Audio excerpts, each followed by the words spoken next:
Yo, it's your boy FRO, and today I'm going to be talking about the bits of television and the movies I saw in July 2023. Now, this month isn't going to be much at all. I had a lot of music stuff going on, so I wasn't really able to sit down and get to knock out as many viewings as I wanted to. But nonetheless, here we go. First up, we have Insidious, The Red Door. Now, this is coming from somebody who wasn't the biggest fan of the first Insidious. I do like it, and I think it's cool. It has a nice, slick tone to it. Pretty creepy at parts, but nowhere near as scary as I think people make it out to be. But I still think it's an okay and cool film. The second one I do remember liking. The third one I wasn't sure about, and then the fourth one I was like, the Key one? I was like, I kind of checked out of the Key one. I thought the acting was pretty solid. I didn't get any scares out of this movie, like, at all. I wasn't scared of this film whatsoever, but I thought there were some cool ideas here and there without spoiling too much. I did think the ending was a mix between cool and pretty somber and a bit underwhelming at the same time. I thought this was a pretty cool project for Patrick Wilson to direct for the first time, directorial debut. And that was the main thing that was driving me to see the film.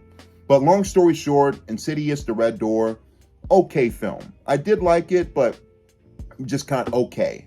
Next up, we have Sound of Freedom. Now, this one, I have a review on my channel if you want to check it out. But long story short, this one's a very rough watch. Even for the PG-13 rating, this is a pretty sensitive subject, especially coming from somebody like me. I think subject like this is pretty hard to watch and pretty hard, a tough time to sit through. But I still think this was a fantastic film. Great acting. Again, the subject I think is handled with care, and it could easily be turned into I want to say gratuitous, but into a very in-your-face fashion. I felt this movie could have easily did that, but I thought this movie handled it with respect. Jim Caviezel does a great job playing Tim Ballard. As much as I'm not too much deep into the history of the real guy, Tim Ballard, just talking from the movie's point of view, I thought Jim Caviezel did a great job. And Bill Camp playing the man Vampiro, the ex-cartel accountant who helps Tim Ballard, I thought Bill Camp stole the whole show. I thought fantastic character, performance, and I would have Sound of Freedom in my top 3 films of this year. Thought it was fantastic. I really enjoyed the film, despite how grim and dark the subject matter is. But again, I do think it's a necessary watch. This transition is crazy. We're going from Sound of Freedom to Barbie. Now, you guys can make fun of me all you want, no problem. I didn't mind the Barbie film.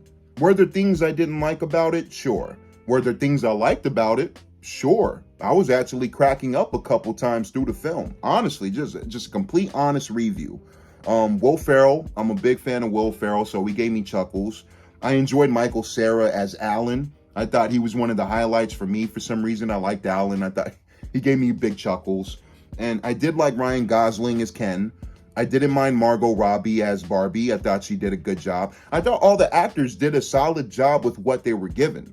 The only one who I think was incredibly underused was Kingsley Benadir, my favorite actor of his generation now. And he plays one of the other Kens, but he's really chill, smiley through the whole film, toothy smile.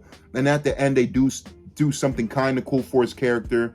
They end up giving Ryan Gosling's Ken and ends up giving the mink coat to Kingsley Benadir's Ken. It's like a pass down kind of thing. For the most part, I think Barbie did its job for its target audience. If you're a gal and you grew up with Barbies and that was your thing, I'm sure you will heavily enjoy this film. And coming from somebody who's not a Barbie guy at all, there were moments that I liked. So, honest review. And the last film that I saw in July and at the theater last night was the new film Talk to Me, the new Australian, I believe, film. I really enjoyed this one. Really creepy, very unnerving. Maybe the pace is a tiny bit slow at times, but that was just my 2 eyes. I thought the acting was pretty good, especially coming from a cast of no-name actors or actors who haven't broke through yet in a future film. I thought everybody handled their material very well. The possession scenes in this film were a little bit mixed for me.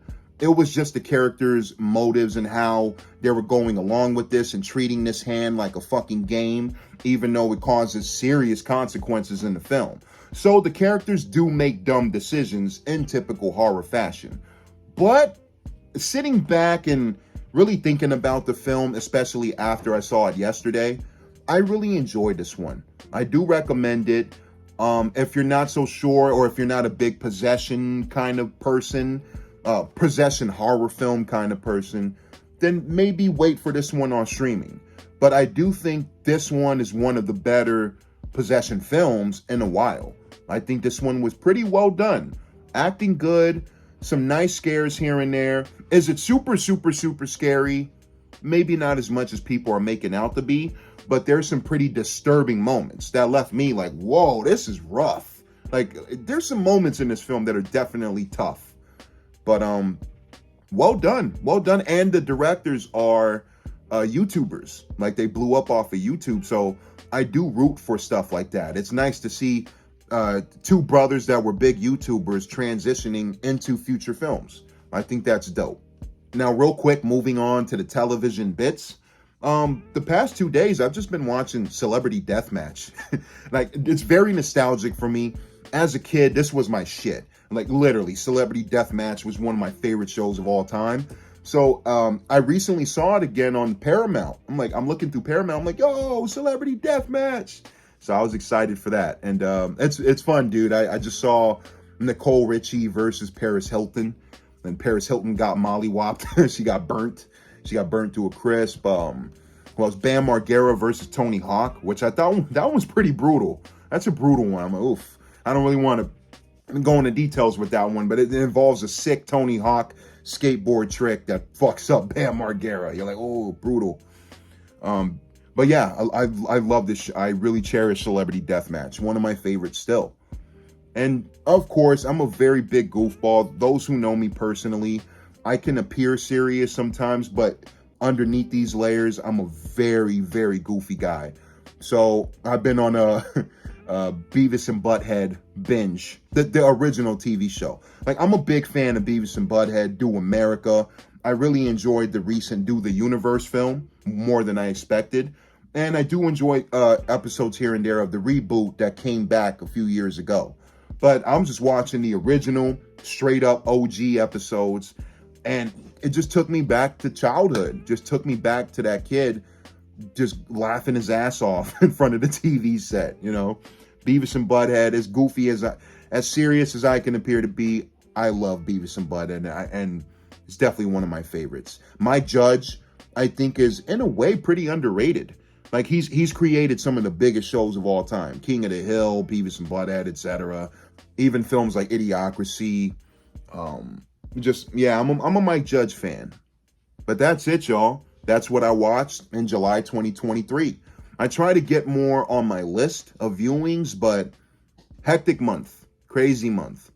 But stay tuned for more reviews coming up. And until next time, peace.